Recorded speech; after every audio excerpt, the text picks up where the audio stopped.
ஐயா எம்ஜிஆர் மாதிரி எங்கள் புரட்சி தலைவர் மாதிரி ஒரு படத்து காட்சியில் கூட சிகரெட் புகைப்பிடிக்காம மது அருந்தாம அந்த மாதிரி எது படம் எடுத்திருக்கீங்களா?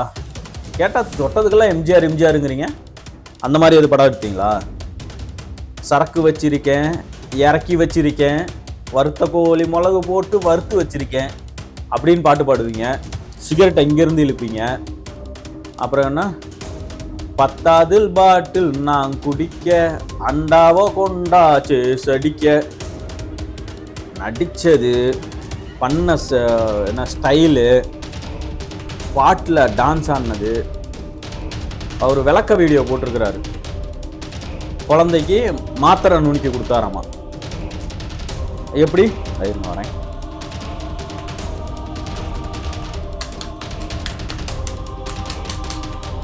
இப்படியே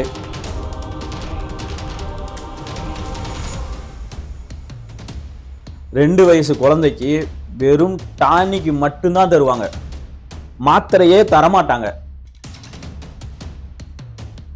அதாவது ஒருத்தவங்களுக்கு இப்போ ஒரு குழந்தைக்கு காய்ச்சல் அடிக்குது அப்படின்னா அப்படியும் கொஞ்சம் ஒரு 3-4 வயசு இருந்தாலும், குழந்தையா இருந்தாலுமே, இப்போ நம்ம ஒரு 30 வயசு, ஒரு 20 வயசு, 25 வயசு இருக்குது அப்படின்னா அவங்களுக்கு என்ன பண்ணுவாங்க அப்படின்னா, ஒரு ஆக்சன் 500 ஆமாம், அது ஏதோ அந்த எம்ஜி வந்துட்டு பாராஸ்டமல் 650 500 இருக்கும். குழந்தைங்களுக்கு கொடுக்கும்போது 20-30 தாண்டி இருக்காது. குழந்தைங்களுக்கு நான் ஸ்பெசிஃபிக்காக கேட்டு வாங்கும்போது.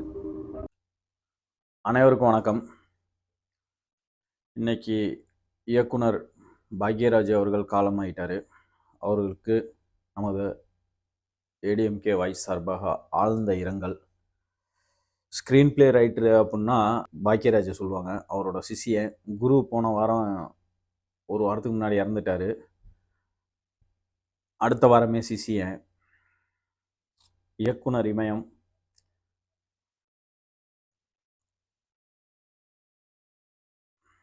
ரொம்ப மனசு கஷ்டமாக இருக்குது. அவரோட ஆன்மா சாந்தி அடைய இறைவனை வேண்டுகிறேன். தமிழக அரசில் சிஎம் சார், நான் உங்ககிட்ட ஒரு சில கேள்வி கேட்கணும்னு நினைக்கிறேன். ஏன் உங்களுக்கு தமிழ்நாட்டில் ஆளுங்களை பார்த்தா உங்களுக்கு பிடிக்காதா? இல்லை தமிழ்நாட்டில் யாருமே ஆள் இல்லையா? இல்லை உங்கள் கட்சியிலையுமே கட்சிக்காரன் யாருமே வந்துட்டு ஒரு எப்படி சொல்கிறது, ஒரு திறன்பட செயல்படுறதுக்கு ஆள் இல்லையா? ஃபஸ்ட்டு ஆட்சிக்கு வந்த 2-3வது நாள்லேயே ரத்தன் பண்டித்தை அரசு அதிகாரியாக நியமிக்க இது பண்ணீங்க. அதுக்கு எல்லாரும் எதிர்ப்பு கொடுத்தோட்டி அதில் பின்வாங்கினீங்க. ஆனால் அன்னைக்கே ஜெகதீஷ் பழனிசாமிக்கு பொறுப்பு போட்டிருக்கீங்க, அரசு உயர் பதவி பொறுப்பு. அப்போ உங்கள் கூட தான் இனிமேல் லைட்மேனு கூட தான் அடுத்தது அமைச்சரோ? தமிழக அரசோட டெல்லி பிரதிநிதி வெங்கட நாராயணனா, கேவிஎம் ஃபிலிம்ஸோட ஓனர்னு நினைக்கிறேன், ஒரு ப்ரொடியூசர், அது கர்நாடகாவை சார்ந்தவர். சரி, ஓகே சார், நான் கேட்குறேன், தமிழ்நாட்டில் ஒரு பிரச்சனை, இதே கர்நாடகாவோட மேகதாது அணையை பற்றியே வச்சுக்கோ. அவர் டெல்லியில் போயிட்டு அவர் நம்ம தமிழ்நாட்டுக்காக என்ன சப்போர்ட் பண்ணி பேசுவார்? அவருக்கு தமிழ் தெரியுமா? இல்லை தமிழன் ஒரு தமிழனோட வழி புரியுமா? இப்போ எப்படி சொல்கிறதுனா, இப்போ வெள்ளம் வந்துருச்சு, ஒரு ஃபண்டு கொஞ்சம் எரேஸ் பண்ணும், கொஞ்சம் சென்ட்ரலோட ஹெல்ப் தேவை. அப்போ அவர் வந்துட்டு தமிழ்நாட்டுக்காக தமிழ் தெரிஞ்சால அவனோட வழி புரியும். டெல்லி பிரதிநிதி சென்ட்ரல் கவர்மெண்ட்டோட இணக்கமாக இருக்கணும். நீங்கள் இணக்கமாக இருக்கீங்கன்னு நான் தெரியுது.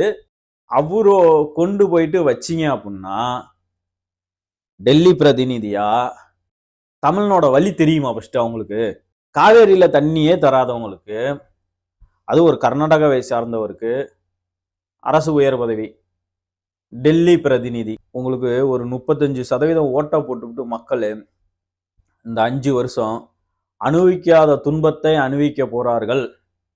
அது எனக்கு இப்பவே தெரியுது, இப்பவே கண்கூடா தெரியுது.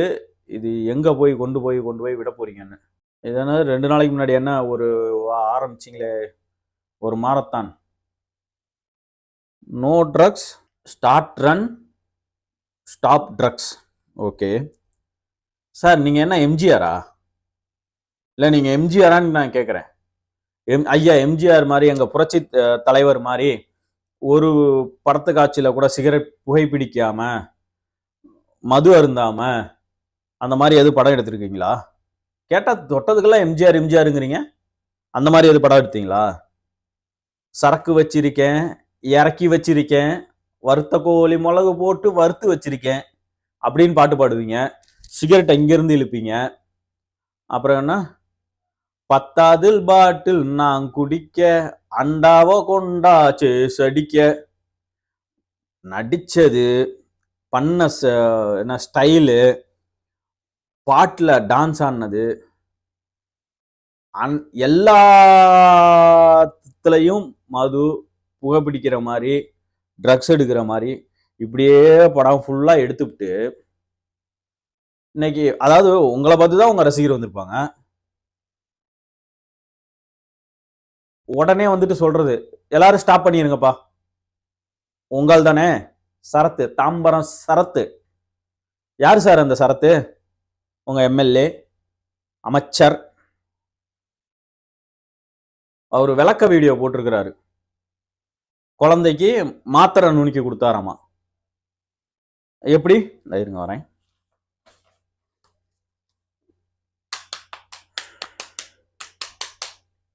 இப்படியே ஏன் சார், அது எப்படி அவங்க குழந்தை ஒய்ஃபு கூட வச்சுக்கிட்டு வீடியோ போடுறாரு? எதுக்கு, சிம்பதி தேடுறீங்களா? உங்களுக்கு அது உங்களுக்கு கொஞ்சம் கூட கூச்சமே இல்லையா அந்த தாவேக்காரங்களுக்கு? நான் கேட்குறேன். படம் எதாவது ரிலீஸ் ஆகணும்னா நீங்கள் சிறப்பான ஆட்சி தரீங்க, இங்கே எங்கேயோ தப்பு நடக்குது, அதை மட்டும் பார்த்து செஞ்சிருங்க. அப்புறம் இன்னொன்று என்ன சொல்றது, சிஎம் சார் நான் வீட்லேயோ ஆஃபீஸ்லேயோ தான் இருப்பேன், அரெஸ்ட் பண்ணுறதா இருந்தால் என்ன வந்து அரெஸ்ட் பண்ணுங்க, எங்கள் ஆளுங்களை வந்து அரெஸ்ட் பண்ணிடாதீங்க.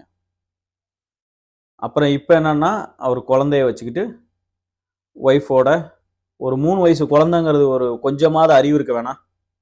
குழந்தைய வச்சு ஒரு வீடியோ போடுறமே, ஒய்ஃபு பக்கத்தில் இருக்காங்க, கொஞ்சம் ஏன் நீ தனியாக நின்னா வீடியோ போட்டால் உங்களுக்கு எங்கே போகுது?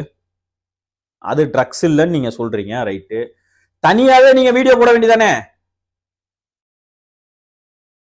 ஏன் குழந்தைங்களை இந்த மாதிரி சொல்றீங்க? அதுக்கு சப்போர்ட்டுக்கு வேற ஒரு சின்ன பிள்ளைய விட்டு வீடியோ போடுறாங்க, அது மாத்திரை தான் அப்படின்னு அவங்க தோழியா.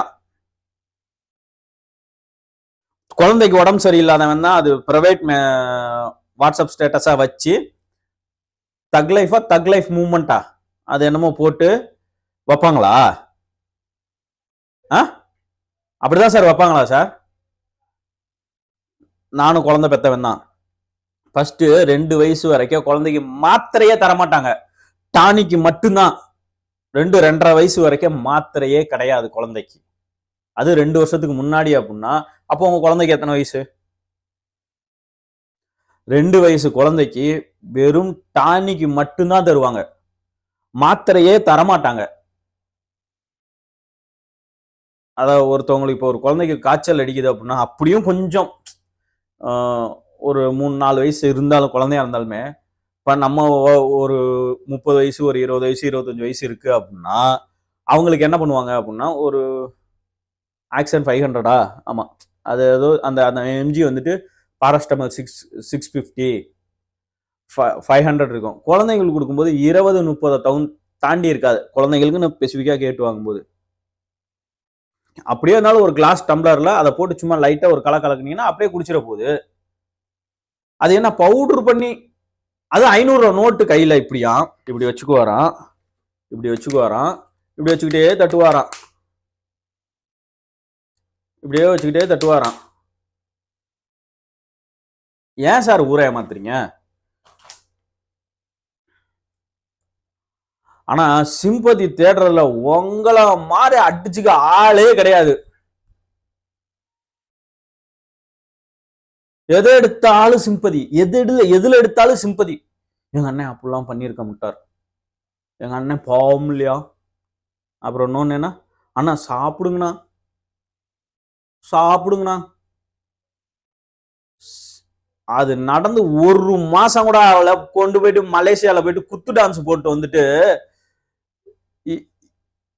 தமிழ்நாடு எங்க போகுதுன்னு தெரியலப்பா. நான் சொல்றேன், இன்னும் 5 வருஷத்துல என்ன எங்க போய் நிக்க போகுதுன்னு தெரியல. இவங்க எது நடந்தாலும் சரி அதை டைவர்ட் பண்றதுக்கு ஒன்று செய்யறாங்க. ரீல்ஸ்லையும் எப்படி சொல்றது, அந்த ரீல்ஸ் மோகத்திலேயே கொண்டு போறாங்க. இன்னும் இளைஞர்களை இப்ப இப்ப இப்ப இருக்கிறவங்களை விட்டுருங்க, இப்ப இருக்கிற தற்குறியை விட்டுருங்க, இப்ப இருக்கிறது பூரா தற்குறி, அந்த தற்குறியை பூரா விட்டுருங்க. நாளைக்கு வருங்கால குழந்தைங்களோட நிலைமை என்ன? என்னமோ சொன்னாரு, நான் ஒண்ணு செஞ்சு முடிக்கிறதுக்குள்ள ரசிகை அத்தனை பேரும் போய் செய்வான்னு. எப்படி ஃபர்ஸ்ட் இப்பெல்லாம் வந்துட்டு எப்படின்னா, கொலை கொள்ளை கற்பழிப்பு எது நடந்தாலும் சரி தாவேக்கா நிர்வாகி இந்த தப்பு அது நீங்க தானே சொல்லுவீங்க. அது என்ன, ஜில்லா படத்துல ஐயா ஒரு வசனம் சொல்லுவாரு, மதுரையில தப்பு பண்ணணும் அதை நாங்க மட்டும்தான் பண்ணணும்னு சொல்லுவாரு. அது அப்ப புரியல, இப்பதான் புரியுது. தப்பு நாங்க மட்டும்தான் பண்ணணும், அதை நாங்க மட்டும்தான் பண்ணணும், அது தாவேக்காரங்க மட்டும்தான் பண்ணணும். எப்பா சாமி, அன்னைக்கு நீங்க சொன்னப்ப எங்களுக்கு புரியல, ஜில்லாவில் நீங்க சொன்னப்ப புரியல, இப்ப புரியுது. அதை அப்படியே உங்க தொண்டர்கள் அனைவரும் ஃபாலோ பண்ணுமாறு கேட்டுக்கொள்கிறேன். நன்றி.